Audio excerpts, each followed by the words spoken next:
오늘 말씀은 레위기 20장 1절에서 5절 보겠습니다. 레위기 20장 1절에서 5절입니다.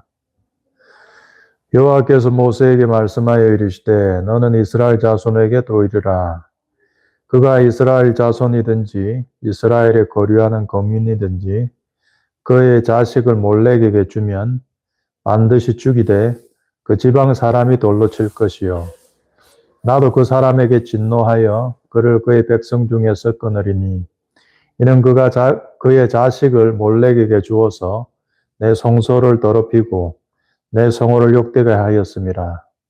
그가 그의 자식을 몰렉에게 주는 것을 그 지방 사람이 못 본 채 하고 그를 죽이지 아니하면 내가 그 사람과 그의 권속에게 진노하여 그와 그를 본받아 몰렉을 음란하게 섬기는 모든 사람을 그들의 백성 중에서 끊으리라. 너는 결단코 자녀를 몰렉에게 주어 불로 통과하게 함으로 내 하나님의 이름을 욕되게 하지 말라. 나는 여호와니라. 아멘. 오늘은 몰렉에게 자녀를 바치는 것에 오늘 현대적인 의미에 대해서 조금 살펴보려고 합니다. 몰렉은 이방 고대 근동의 이방 신이었는데 생긴 건 어떻게 생겼느냐 하면 송아지나 염소 머리를 갖고 있어요. 두 뿔을 갖고 있고 정동으로 만들어졌고 7개의 구멍이 있습니다. 그 각각의 구멍에 이제 제사가 지나게 되면 하나는 암양을 넣고 암염소, 곡식, 비둘기 이런 거 쭉 넣다가 제일 마지막에 아기를 그 달구어진 그 몰렉의 그 구멍 안에 집어넣습니다. 그럼 어떨까요? 아기가 뜨겁죠? 응애응애 울다가 떼굴떼굴 뜨거우니까 떼굴떼굴 구르다가 그 불구덩이 툭 떨어져요.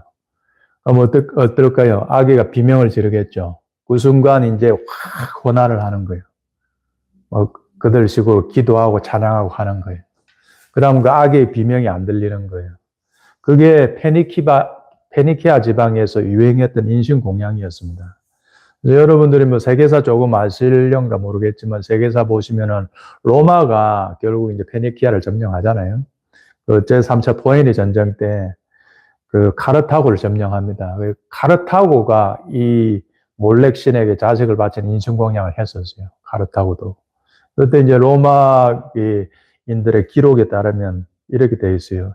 이러한 풍습을 가진 카르타고인들은 로마인들에 비해 더 잔인하고 야만적이므로 멸망당해도 싸다. 이런 기록이 있습니다. 그러니까 이방인인 로마 사람이 봐도 이거는 어처구니 없는 짓이었던 거죠. 몰렉에게 자기 자식을 바치는 거예요. 너무 잔인하고 야만적이다. 이런 풍습을 행하는 민족은 사라져야 된다. 역사가 기록하고 있습니다. 여러분, 그래서 망하는 나라는 이유가 있습니다, 여러분. 망하는 집안은 이유가 있어요. 망해야 되는 거예요. 조선은 망해야 됐어요. 조선에 대한 로망을 갖고 계신 분들 있죠. 조선으로 돌아갑시다. 조선의 정신을 이어받읍시다. 아닙니다. 조선 망했어요. 망한 이유가 있는 거예요. 그 망한 조선 뭔 정신을 이어받아요. 그래서 오늘은 조금 충격적인 주제죠. 인신공양. 어떤 인신공양? 자기 자식 바치는 인신공양. 자, 그래서 저는 여러분들에게 이렇게 질문할게요. 당신은 자식을 몰렉에게 바쳤어요. 자, 이 말들이 어떻습니까? 반감이 확 올라오죠? 댓글 달고 싶죠? 에이, 목사는 괜한 소리 하시네. 우리가 언제 우리 자식 몰렉에게 바쳤습니까? 확 올라오죠, 여러분. 여러분들은 여러분들의 자식을 몰렉에게 바쳤어요. 하나하나 차근차근 우리 짚어볼게요. 자, 첫 번째로 몰렉의 구조. 자, 이방 사람들이 그 당시 때 몰렉에게 자식을 바쳤어요. 왜 바쳤어요, 여러분? 번영하려고. 자기의 번영, 자신의 확장, 자신의 욕망, 자신의 전쟁의 승리를 위해서 자기 자식을 바쳤다고요. 백제 그 계백이 황산벌 전투 나가기 전에 자식들 다 목 날려버리죠. 처자식들. 그런 것처럼 재물을 바쳐버린다. 뭐 때문에? 나의 번영. 여러분 여기서 구조가 딱 나오죠. 자신의 욕망을 위해 자식을 희생시킨다. 그런 모든 구조를 갖고 있다면 그거 자체가 이미 몰렉에게 자식을 바치는 행위예요, 여러분. 아시겠어요, 여러분? 자기의 욕망을 위해서 자식을 희생시킨다면 당신도 몰렉에게 자식 바친 사람이라고요. 어떻습니까, 여러분? 조금 불편해지세요? 조금 찔리세요? 찔리시면 인정하면 되는 거예요. 인정하고 변하면 되는 거예요, 여러분. 우리가 상대의 말에 걸킬 때가 있어요, 여러분. 왜 걸키는지 아세요, 여러분? 내 속에 그게 있기 때문에. 댓글 보면은 한 50%는 약간 긍정적인 반응이고 50%는 좀 부정적인 반응이에요. 댓글 잘 안 읽습니다. 저는 그런 관리들 다 저희 아들이 하기 때문에 잘 안 하는데. 뭔가 제 설교를 듣고 이제 찔리시는 분들이 뭔가 자기 변호적으로 이 메신저를 공격하는 성향들이 좀 있는 것 같은데, 제가 그분들에게 하고 싶은 말씀, 저는 여러분들에게 적대적인 사람이 아니에요. 제가 여러분들하고 싸워서 제가 덕이 될 것도 없고 그렇잖아요. 그런 게 아니고, 저는 불특정 대상으로 설교를 쭉 하는데 그게 딱 걸리잖아요. 어느 시점에 여러분들이. 그럼 여러분들이 그 부분에 있어서 한번 곰곰이 되짚어 보세요. 전체 문맥을 보시고 자기 세계에서 좀 나오시고, 특별히 자기 바이브대로 평생을 살아오신 분들 조금 넓게 문맥을 좀 보세요. 그냥 메신저를 타겟팅해서 메신저를 공격한들 여러분들이 얻는 게 없다니까요. 뭘 얻을 게 있어요, 여러분. 오늘 하나님 말씀하십니다. 너는 너의 자식을 몰렉에게 지금 바치고 있어 라고 할 때에 캥긴다면, 뜨끔한다면 뭔가 걸린 거예요, 우리 속에. 그럼 그걸 되짚어보면 되는 거예요. 되짚어보고 인정할 거 있으면 인정하고 회개할 거 있으면 회개하고 돌이키면 되는 거예요. 그러면 되는 거예요. 그게 해피엔딩이에요. 그렇게 되면 그게 해피엔딩이라는 거예요. 자, 그래서 몰렉의 구조는 뭐라고요? 자기의 욕망을 위해서 자식을 희생시키는 모든 구조는 몰렉에게 자식을 바친 겁니다. 자, 그러면 두 번째, 몰렉에게 자식을 바치는 방법 뭡니까? 아까 초도에 제가 이야기했잖아요. 불이죠, 불. 불덩어리에 자식을 태워버리잖아요. 야고보서 3장 5절 6절에 이런 말씀이 있습니다. 이와 같이 혀도 작은 지체로 돼 큰 것을 자랑하도다. 보라, 얼마나 작은 불이 얼마나 많은 나무를 태우는가. 혀는 곧 불이요 불의의 세계라. 혀는 우리 지체 중에서 온몸을 더럽히고 삶의 수레바퀴를 불살아나니 그 사르는 것이 지옥 불에서 나느니라. 뭡니까, 여러분? 혀가 불이다. 근데 어떻게 된다고, 여러분? 그 끝에 아주 묘한 말이 있어요. 지옥 불과 연동된다. 뭐가요? 내 말이. 내 혀에서 나오는 어떤 그 말이 지옥과 연동해서 그냥 나간다는 거예요. 근데 좋게 보면 그렇습니다. 하나님과 연동될 수도 있어요. 혀가. 지옥과 연동될 수 있어요. 하나님과 연동되면 치유의 마인에 나가겠죠. 지옥과 연동되면 뭐가 나간다고요? 불태워버린다고요. 누구를? 자식을 불태워버린다. 혀는 불이다. 그죠? 그럼 몰렉에게 자식을 바치는 방법, 불이라 했죠. 어떻게 한다고요? 우리가 온갖 혹독한 불 같은 말로 자식들을 불태우고 있다, 지금. 우리가 말하는 상당극의 그 근원이 지옥에서 온 거다. 마귀에서 온 거다. 라고 주님 말씀하고 계십니다. 불 같은 말들, 태우는 말들, 잔혹한 말들. 잠언 12장 18절에 이런 말씀이 있어요. 칼로 찌른같이 함부로 말하거니와 지혜로운 자의 혀는 양약이다. 이 말은 칼같이 찔러버린다.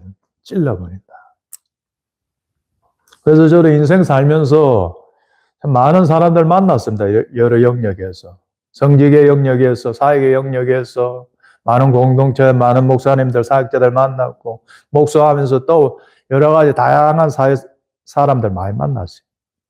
그들 하는 말들을 들어보면 정말 말 잘하는 사람이 있어요.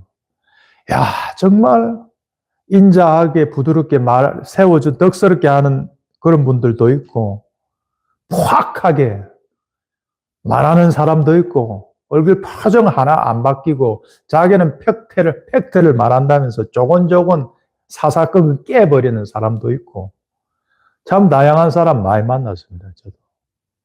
이 칼로 찌른같이 말하는 사람들. 자문의 경우에 합당한 말은 아로새긴 언쟁반의 금사가라고 했잖아요. 그런 말을 하는 사람.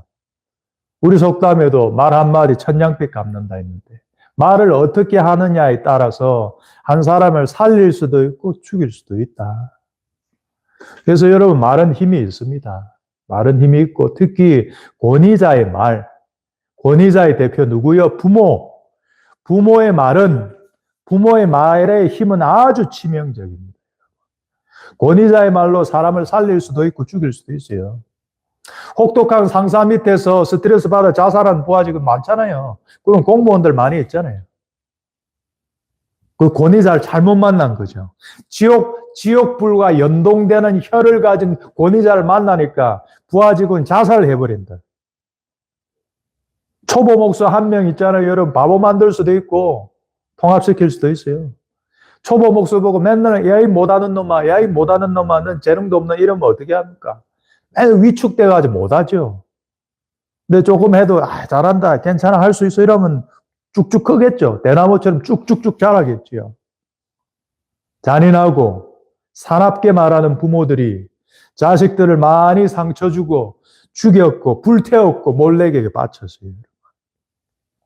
저희 아들이 일본 문화 콘텐츠 이쪽을 전공해서 간간히 자주 일본 애니메이션을 봅니다. 최근에도 몇 편 봤는데, 제가 이번에 일본 애니메이션 몇 편 보면서 좀 놀랬던 게, 일본 애니메이션을 보고 있으면은 마음이 좀 차분해져요. 일상적인 대화가 다들 너무 차분해. 어느 정도냐? 악인들이 죽어갈 때도 차분하게 죽어. 그래서 제가 우리 아들한테 물어봤습니다. 이게 뭐 과장된 거냐? 진짜 일본 사람들 다 이렇게 사는 거냐? 했을 때 제 아들 그러더라고요. 아빠, 일본 애니메이션은 외모만 빼고 다 똑같아. 나머지 모든 풍습은 평균적인 일본의 사람의 수준하고 똑같아. 그러더라고요. 그래서 제가 그렇다면 일본 사람들 대화 수준 상당히 높다. 일본 사람들 대화를 참 진짜 잔잔하게 참 안정감 있게 하더라고요. 근데 우리나라 뭐 영화나 드라마 보면 어떻습니까? 그거 완전히 뭐 사납잖아요. 한국 사람 말하는 거면 사납잖아요, 이게.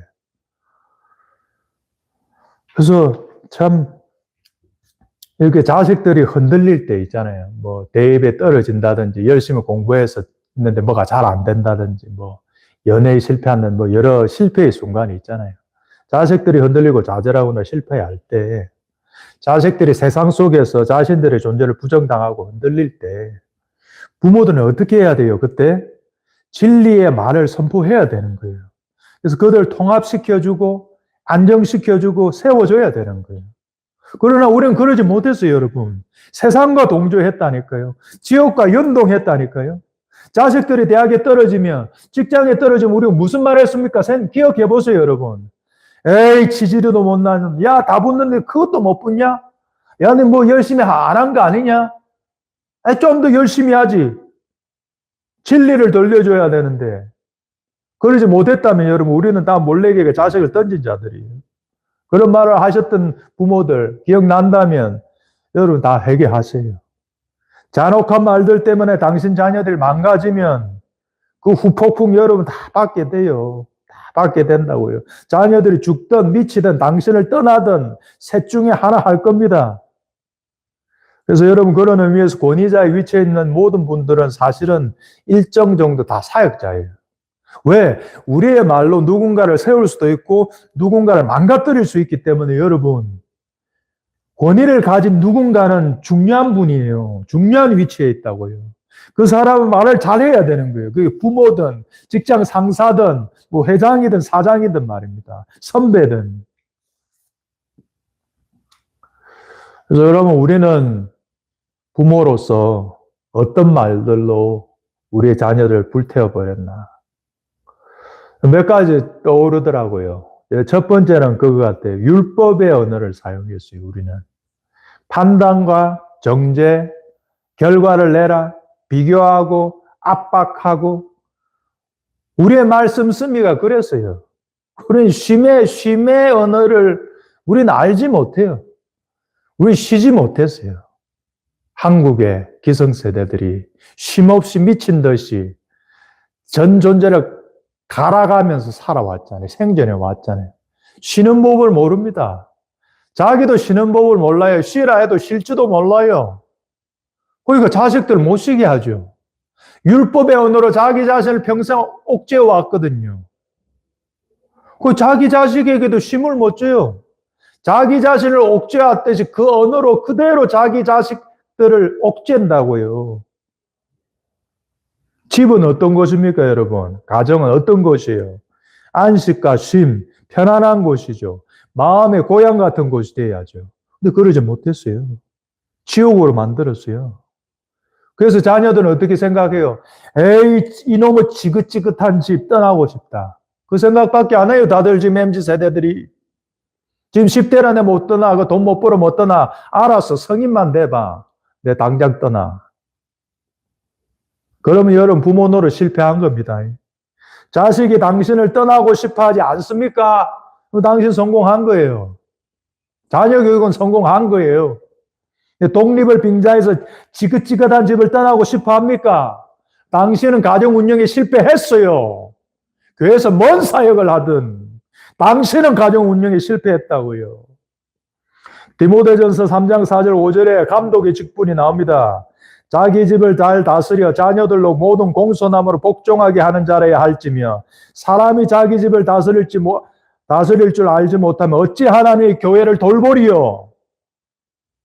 오늘 아침 보니까 인스타인가 그 쇼츠를 하나 떴더라고요. 어떤 여자분이 남편 한 달에 1,000만 원씩 벌어주는데 주 5일을 교회를 간대요. 집에서는 청소도 안 하고 배달 음식만 시켜 먹는데요. 왜곡됐죠? 얼굴해졌죠?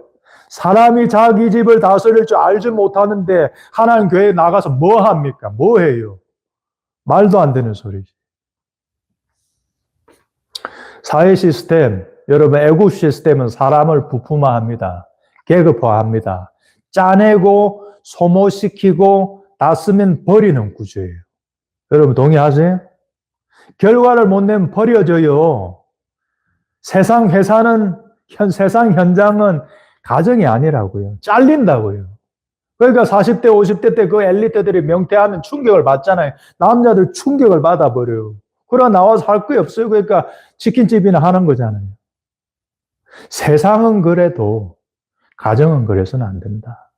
가정은 그런 가치로 자식들을 판단하고 매기면 안 된다. 가정이 세상의 가치를 따라가면 안 된다. 그러면 그 가정은 쉼과 회복과 보호의 장소가 아니라 지옥이 된다. 자식들은 쉴 곳이 단 한 군데도 없게 된다.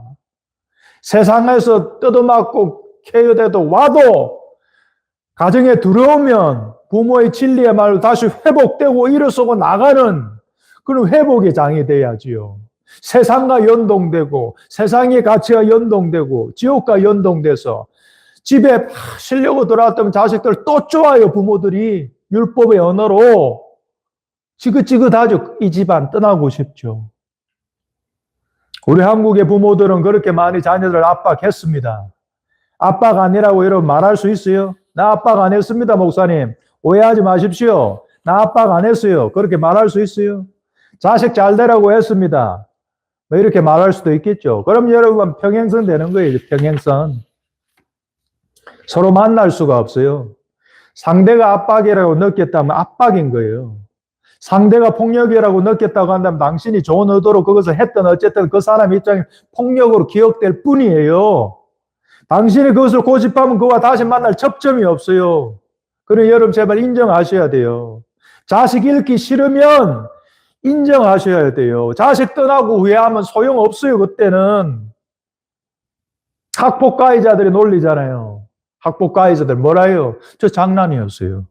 피해자는 폭력으로 느꼈는데 자기는 장난이에요. 그럼 평행선이에요. 둘은 못 만나요. 둘은 평생 못 만나고 끝나는 거예요. 근데 어떻게 해야 돼요? 그럼 학폭 가해자들이. 아, 저는 장난이었다고 했으나 그 상대가 폭력이었다면 그것은 폭력이었습니다. 용서를 하면 이래 나와야죠. 그래 이제 접점이 생겨. 접점이. 그래야 하지 않습니까, 여러분? 저희 시대는 뭐 다 가난했죠. 대부분 가난했고 부자는 손에 꼽았으니까. 저도 중고등학교 시절. 저도 헐벗고 굶주리고 막 그래 살았죠. 그래서 제가 결혼하고 우리 아이가 태어났을 때는 저는 그런 생각이 있었어요. 나는 못 먹고 못 입고 집도 없고 했으니까 집 있고 옷 적당하게 주고 먹을 거 주면은 그거 최고 아닌가 싶었어요. 그래서 그것을 위해서 달려왔었어요. 근데 이제 어느 날 제가 물어봤어요. 아들한테. 내가 이렇게 니를 굶지 않게 해주고 옷 아주 좋은 것은 못 입혔지만 그래도 어느 정도 중간급으로 익히고 살아서 나는 최선을 다했다 했을 때 우리 아들이 그러더라고. 아빠 그거는 요즘 다 해. 누구나 다 해. 그렇죠. 그렇더라고. 왜냐하면 지금 우리나라는 선진국이잖아요. 굶는 사람 없잖아요, 솔직히. 진짜 극소수 빼놓고는 진짜 특수하게 가난한 사람 빼놓고는 대부분 그냥 먹고 살잖아요, 솔직히. 그러니까 그런 게 감흥이 없는 거예요. 우리 때는 많이 굶었기 때문에 밥을 주면 고마웠어요. 더 이상 바랄 게 없었어. 근데 지금은 굶질 않아요. 굶질 않는데 굶지 않게 해줬다. 부모로서 할 거다. 이게 아니라는 거예요. 그러니까 자식들은 또 다른 요구가 있더라. 자, 그럴 때 아니야 우리 시대 가난해서 난 해줄 만큼 해줬어라고 한다면 자식하고 평행선이 된다고요. 평행선. 자식하고 못 만나진다고요. 마음적으로 못 만나진다고 이게. 자식을 이해할 수 없는 거잖아요. 자식의 요구가 그냥 생떼 같고 사치같이 느껴지잖아요. 근데 그게 아니라고요, 여러분. 관계가 형성되고 접촉되고 관계가 형성되려면 상대를 인정해야 되는 거예요. 상대가 느끼는 그 감정을 인정해야 되는 거예요. 상대가 압박이라 느끼면 압박 맞는 거예요, 여러분. 아니야, 난 네가 출세하고 잘 되길 원해서 나는 네가 명문대 가서 네가 좋은 대학 가서 좋은 여자와 결혼해서 네가 성공하길 원했어.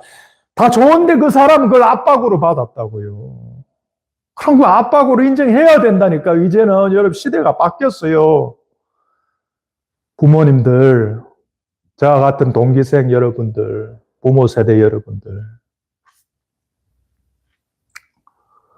그래서 우리는 어떤 말로 우리 자식을 몰래게 바쳤습니까? 푸시했죠. 결과를 내라. 명문대 가라. 고득점 받아라. 다른 사람 다 하는데 넌 그것도 못하냐? 존속살인 사건 중에 부모 중에 이인석 군이 있어요. 이인석 군이 부모를 다 죽였어요. 그때 형이 어떻게 반응했는지 아십니까? 자기는 동생을 이해한대요. 직장 상사가 부하 직원에게 하듯이도 안 했대요. 부모가 아들한테. 미안하다는 말 하기가 그리도 어려웠냐고. 되묻더라고요. 이은석의 형이 말이에요. 그 여러분, 우리는 압박하고 비교하고 심을 주지 못하는 말들 자식들에게 무차별적으로 던졌어요. 사실 그래 부모도 병든 건 마찬가지예요. 그러나 그것이 면접을 주지 못해요, 여러분. 그 여러분 당신 자식 죽기 전에 그 칼 같은 말 스탑하세요. 그리고 자식에게 제발 미안하다 용서하라고 말하세요. 마지막 기회일 수도 있어요. 친구요, 동료 부모 여러분들. 여러분들 비난하려는 것이 아니에요. 저도 똑같은 놈이에요. 함께 이제 이 미친 짓을 그만하자고요. 이 미친 짓을 그만하자고요. 몰래가 자식 받자니 미친 짓을 그만하자고요, 이제. 우리 부모 세대가 말입니다. 어떤 진리, 어떤 말을 선포했었어야 됐어요, 우리가 자식들에게. 아니야, 아들아. 아니야, 딸아. 시험 떨어질 수 있어. 넌 존재하는 것만으로 넌 가치 있어. 아니야, 넌 하나님의 아들이야. 세상 그깟 아무것도 아니야. 이런 메시지를 지속적으로 자식들에게 전달했었어요, 부모들이. 그렇게 했었어요.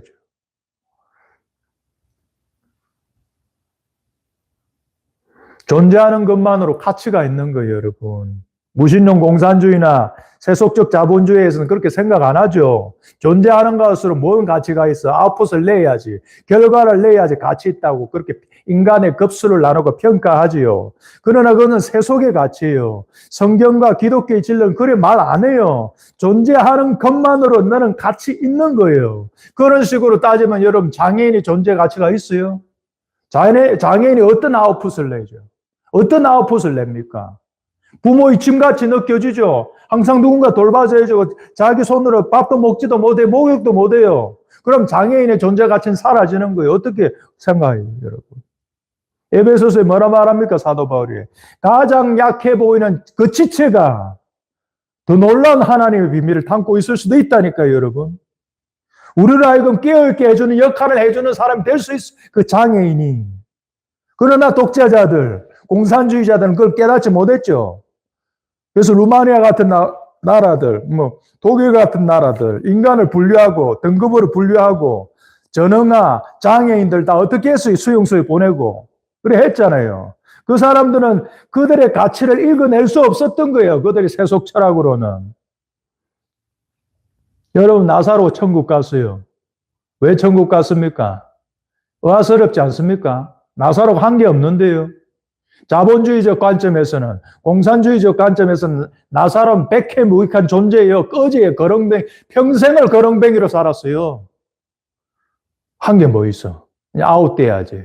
숙청시켜야지. 수용소에 처박아서 평생 그냥 살다가 죽게 만들어야지. 근데 그 나사로 여러분 천국 갔다니까요. 세상의 기준과 하늘의 기준 완전 정반대입니다, 여러분. 저도 의아스러웠어요. 나사로가 왜 천국 갔을까? 나사로가 뭘 했다는 그거 없어요. 그냥 구걸하고, 친구처럼 개들이 와서 자 헌대를 핥고 이러잖아요. 근데 누가복음 16장 25절에 약간의 단서는 나오더라고. 아브라함이 이르되 얘 너는 살았을 때 좋은 것을 받았고, 부자한테 하는 말이에요. 나사로는 고난을 받았으니. 이래 이야기했어요, 아브라함이. 나사로는 고난을 받아들였다. 이거에 방점이 있는 거예요. 이런 삶을 살았기에 나사로는 천국 갔어요. 자, 아까 말해볼게요. 여러분들이 나사로처럼 거지 된다면 자살 안 할 자신 있어요? 천의 고아로 눈 떴다면 태어났어. 내 주위에 아무도 없어. 거렁뱅이야. 평생 거렁뱅이로 살았어. 살아야 돼. 자살 안 하고 살아갈 자신 있어요, 여러분? 나사로는 그걸 해냈다고요. 삶을 포기 안 했다고요. 삶을 받아냈다고요. 그러면 된다고요, 존재적으로. 뭔가 아웃풋을 안 내도 된다고요.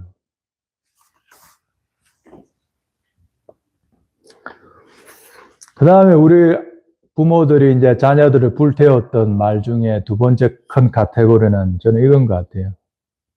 좀 적나라하게 말할게요. 양해해 주십시오. 그놈의 유교의 언어 때문에 자식들을 조져버렸어요. 유교 아시죠, 여러분? 유교의 그 대의명분, 큰 거 추구하고, 산업공상, 글 공부하는 거 최고로 여기고, 예술은 뭐라 합니까? 딴따라다. 장인은 뭐라 합니까? 쟁이다. 공장에서 일하는 사람 보면 뭐라 합니까? 공돌이다. 공순이다. 노가다다. 군인한테 뭐라 말합니까? 이 군발이다. 경찰은 뭐라 합니까? 짜발이다.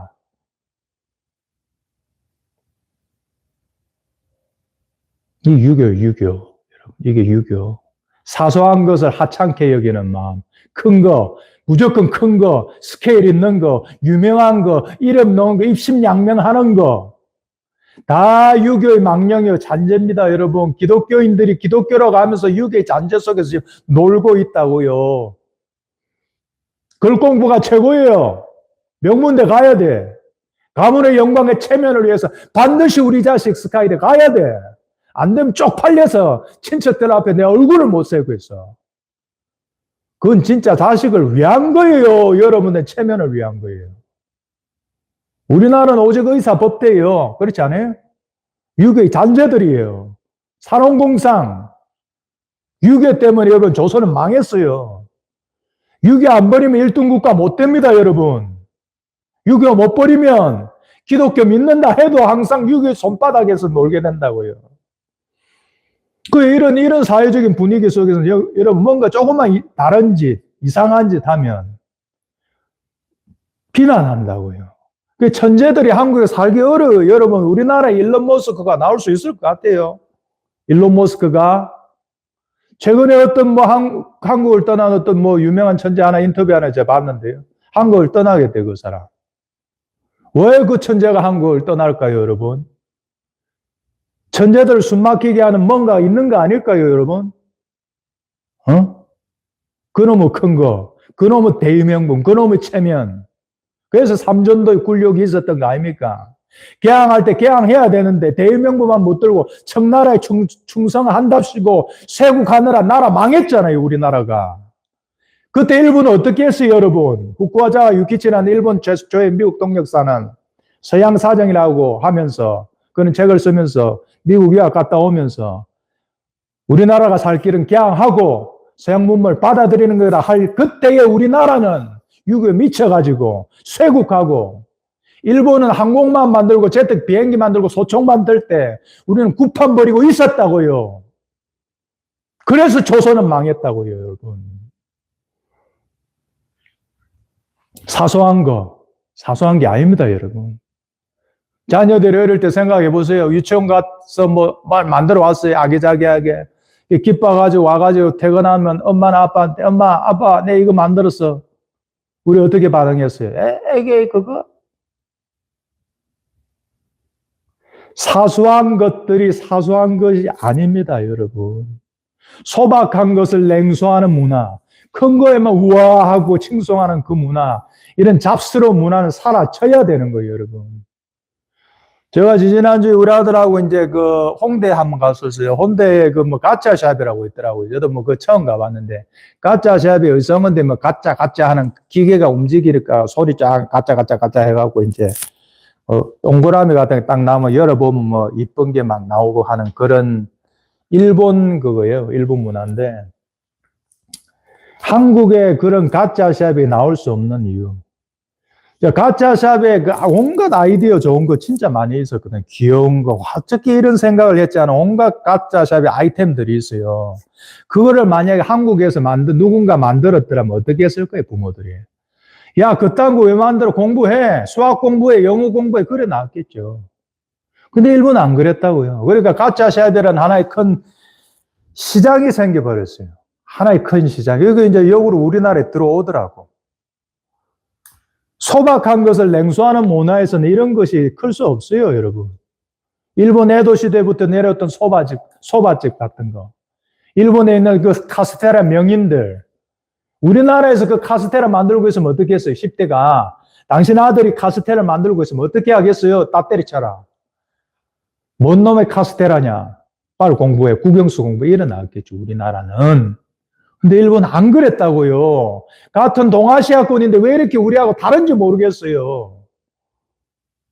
카스테라를 좋지. 열심히 해봐. 카스테라를 어떻게 하면 더 부드럽고 어떻게 하면 더 달콤하게 만들까? 그 장인정신. 이런 분위기가 우리한테는 없잖아요. 우리는 무조건 큰 거잖아요. 무조건 큰 거. 서울대 연고대. 무조건 의사, 법사, 판사, 검사. 그거밖에 없잖아요, 여러분. 어떻게 모든 자식들이 다 의사, 판검사만 돼요?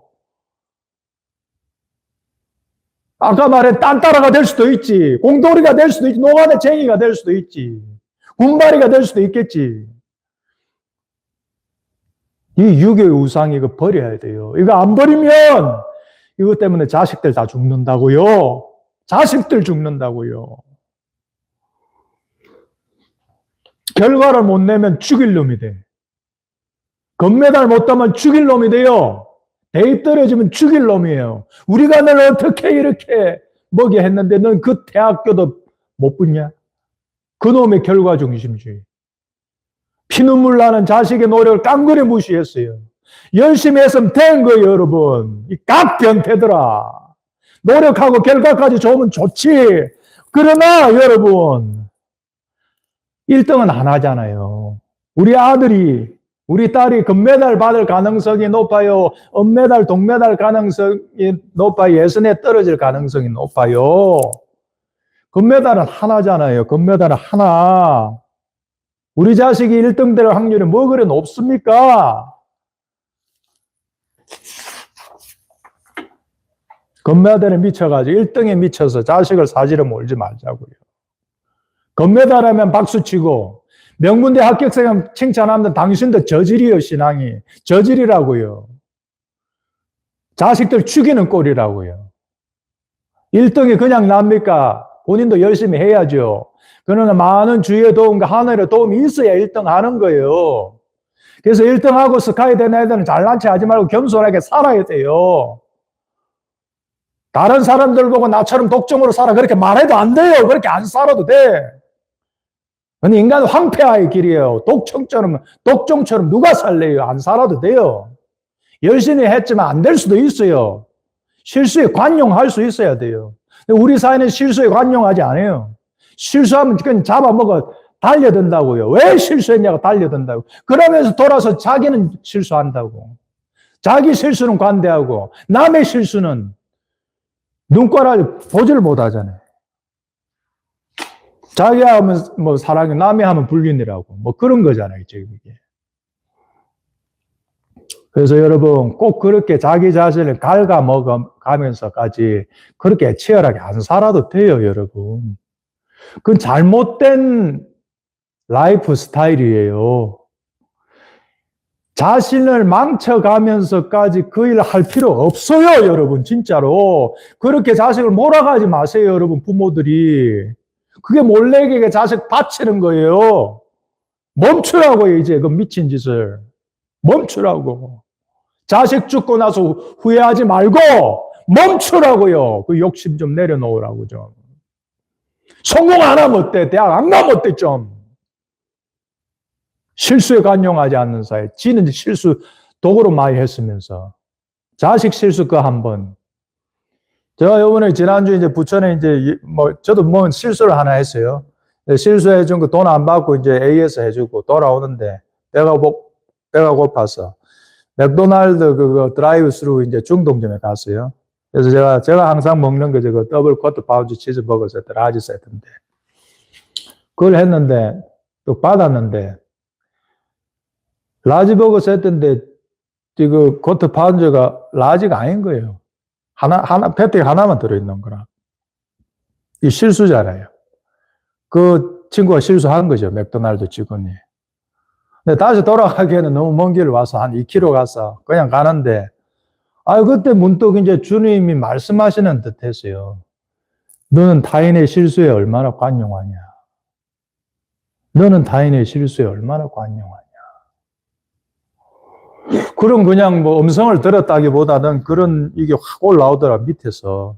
너는 타인의 실수에 얼마나 관용하냐. 그래, 분명히 그 크루의 실수죠. 실수인데. 인간이 실수할 수 있잖아요. 기계가 아닌데. 자식의 실수에 관용하자. 자식의 실수에 좀 관용하자.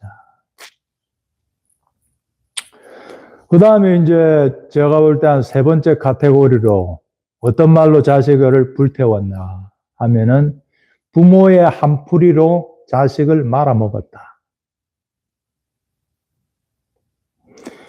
우리는 부모들이 그런 그 마인드가 있었죠. 부모가 말하면 차 알아들으라.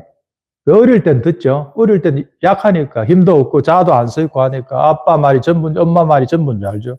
근데 점점 커가면 10대, 20대 되면 그때 되면 어떻게 합니까? 안 받죠. 안 받을 뿐만 아니라 또 기세가 센 애들은 부모한테 받아버리죠. 그렇죠? 그 골로새서 3장 21절에 뭐라 되어 있어요? 아비들아, 너희 자녀를 노엽게 하지 말지니 낙심할까 하니라. 우리는 참 돌이켜보면 저도 참 우리 자식 참 많이 노엽게 했었어요. 근데 노여움을 갖는데 걔는 결국에 낙심한다고, 여러분. 부모한테 좋은 말을 받은 게 아니니까 발끈했는데 결국에는 그 부모의 말이 권위자의 말이니 그걸 되씹고 따나 못하나고 낙심을 한다, 결국에. 우리 자식 잘 돼야 내가 잘 되는 거잖아요. 근데 우리가 우리의 혀로 우리 자식들을 이렇게 낙심케 했단 말입니다. 부모의 넋두리, 부모의 한풀이, 그것을 위해서 당신 자녀가 태어난 게 아니에요, 여러분. 왜 당신이 못 이룬 것 이루라고 하십니까? 당신이 못한 거, 크게 되고 싶었던 거, 왜 못 이룬 그거 자식에게 당신의 꿈을 강요하세요? 왜 그렇게 가스라이팅 하세요? 당신 자신이 정말 한 번이라도 자살을 생각했다면 당신 자격 미달 부모예요. 자식은 당신의 대리만족물이 아닙니다. 당신이 못 이룬 꿈 대신 이루어 주러 태어난 존재가 아니라고요, 여러분. 당신이 못 이룬 꿈에 대한 미련과 집착을 버리세요, 제발. 우리는 하나님의 디자인된 자녀로서 살아갈 수 있도록 조력자, 가이드, 멘토, 코치가 돼야 돼요. 우리 부모가 그런 역할을 해야 된다고요.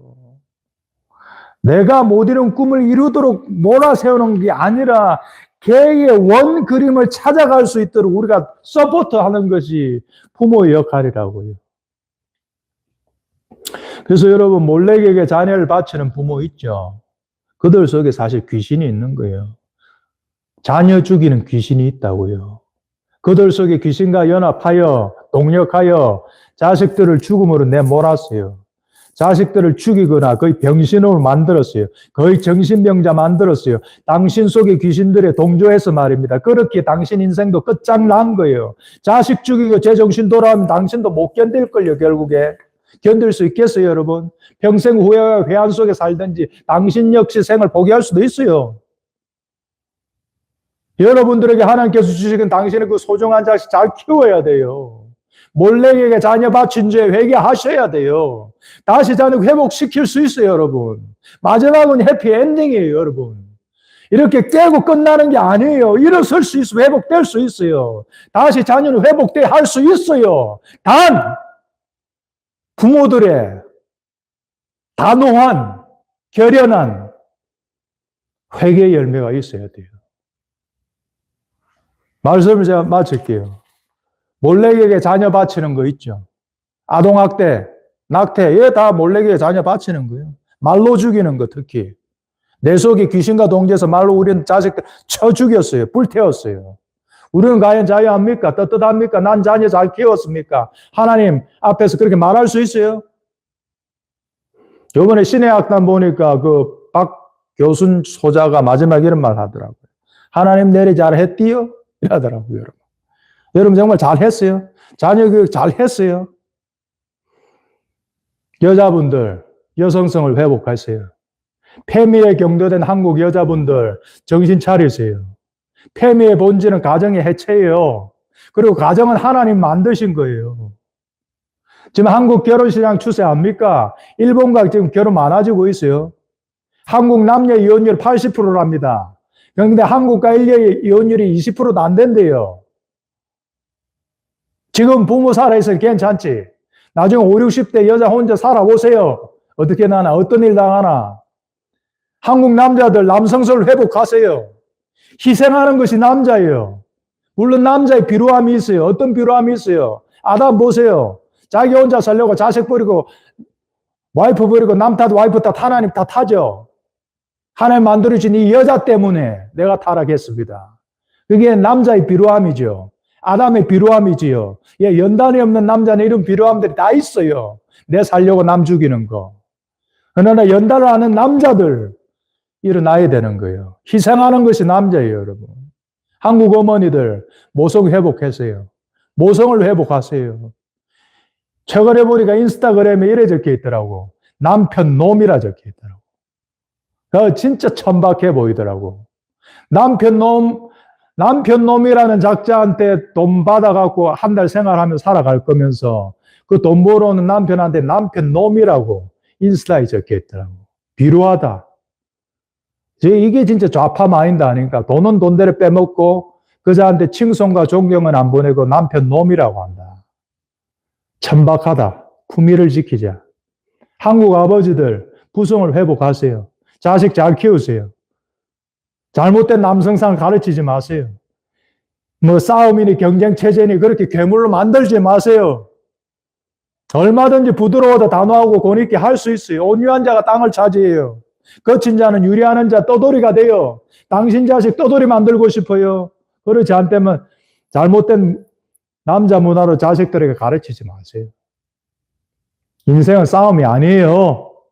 싸움으로서 얻을 수 있는 게 없어요. 그렇게 거칠게 자기 아들들 그렇게 키우면 안 돼요. 결론적으로 여러분, 자식에게 혀를 아끼지 마세요. 나가서는 여러분 살기 위해서 립서비스 잘 하시잖아요. 직장 생활할 때 립서비스 잘 하잖아요. 상사한테, 클라이언트한테 립서비스 살살 잘 하시잖아요. 근데 왜 자식한테는 한마디도 못해요? 벙어리입니까? 아, 목사님 말하지 않아도 알아요. 지랄하지 마세요. 말 안 하면 몰라요. 자식은 부모의 말을 자양분 삼아 살아갑니다. 자양분 삼아 살아간다고요. 말 좀 하세요, 제발. 입나도 없다 뭐합니까? 혀 아껴서 뭐하려고요. 자식들이 얼마나 건강한 아버지의 격려의 말이 굶주려 있는지 아십니까, 여러분? 자식 살리는 이 첩경이 그 쉬운 건데, 그 말 한마디인데, 그 말 한마디를 안 한다고 바이브 그 쪼 때문에요. 그놈의 그 병신 같은 존심 때문에 자식한테 말 한마디, 긍정적인 말 한마디, 진리의 말 한마디, 격려의 말 한마디를 못 한다고요. 환골탈퇴하셔야 돼요, 여러분 부모님들. 아, 이 설교 들어서 좀 찔러서 한번 해볼까? 그걸로 안 돼요, 그걸로. 자식도 안 믿어요. 아빠 오늘 또 설교 한 번 듣고 필 받아서 내한테 한 하루 이틀 하겠네. 그래, 한번 보자. 한 3일째부터 안 하겠지. 바뀌셔야 된다고요, 여러분. 바뀌자고요, 같이. 우리 부모 세대, 우리 다 바뀌자고요.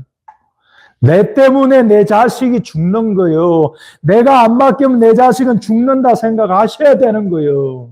변하셔야 돼요, 여러분. 기성세대, 부모 세대요. 어른이 돼야 돼요. 진정한 남성상, 진정한 어머니상, 여성상을 회복해야 되는 거예요. 말라기 4장 6절에 이런 말씀이 있습니다. 그가 아비의 마음을 자녀에게로 돌이키게 하고 자녀들의 마음을 그들의 아비에게로 돌이키게 하라. 돌이키지 아니하면 두렵건대 내가 와서 저주로 그 땅을 칠까 하노라 하시네. 주님 말씀하셨어요. 마지막 시대에 아비와 자녀들이 등을 돌리게 될 터인데 그때 그의 역행하는 흐름을 하라. 그래서 내가 그 사역, 그 사람 축복한다는 거잖아요. 우리 다 같이 기도하겠습니다. 아버지 하나님, 세상 속에서 살아가다 보니 세상 가치들을 내면화하였습니다. 말은 기독교라고 하지만 세상 처신, 세상지의 유교 잔재 속에서 살아왔습니다. 그렇게 내 자신을 덜 볶았고 그렇게 우리의 자식들을 덜 볶았습니다. 주 용서하여 주시옵소서. 주께서 우리에게 주신 것은 자유와 쉼과 안식과 치유와 생명인데 우리 입에서 자녀들에게 그런 진리의 말이 나가지 못하게 했습니다. 잔혹한 말들, 잔인하고 포악하고 비교하고 판단하고 깔아뭉개고 정죄하는 말들로 우리의 자식들의 영혼을 불태웠나이다. 주여 용서하여 주시옵소서. 우리의 자녀들 치료하여 주시옵소서. 다음 세대를 치료하여 주시옵소서. 권위자로서 우리를 먼저 살아가게 하신 이유는 다음 세대를 말로서 키우고 세우라고 저희들을 먼저 태어나게 하신 이유였습니다. 주여 하나님의 디자인된 대로 우리의 자녀들 다음 세대들이 살아갈 수 있도록 그들의 싹을 밟아버리기 원하는 마귀들에게 동조하고 연동하여 우리의 혀에서 지옥의 불이 나가지 않도록 하여 주시옵소서. 우리의 자녀 세대들은 놀라운 세대가 될 것입니다. 마귀도 그것을 잘 알고 있습니다. 그래서 그리도 다음 세대를 박살내려고 하는 것입니다. 그 중한 통로가 바로 망가진 가정, 망가진 부모를 통해 자식들을 불태워버리는 것입니다. 주여 우리 자식들을 치유하시고 회복하여 주시옵소서. 그들에게 이 말 저주와 심판을 우리가 대신 지겠사오니 우리를 용서하여 주시옵소서. 자식들의 죄를 용서하여 주시옵소서. 돌이키고 회복되는 역사가 일어나게 하여 주시옵소서. 가정들을 지켜주시고 부모들을 지켜주시고 깨우쳐 주시옵소서. 다음 세대를 지켜주시고 회복시켜 주시옵소서. 주 예수 그리스도의 이름으로 기도드리옵나이다. 아멘.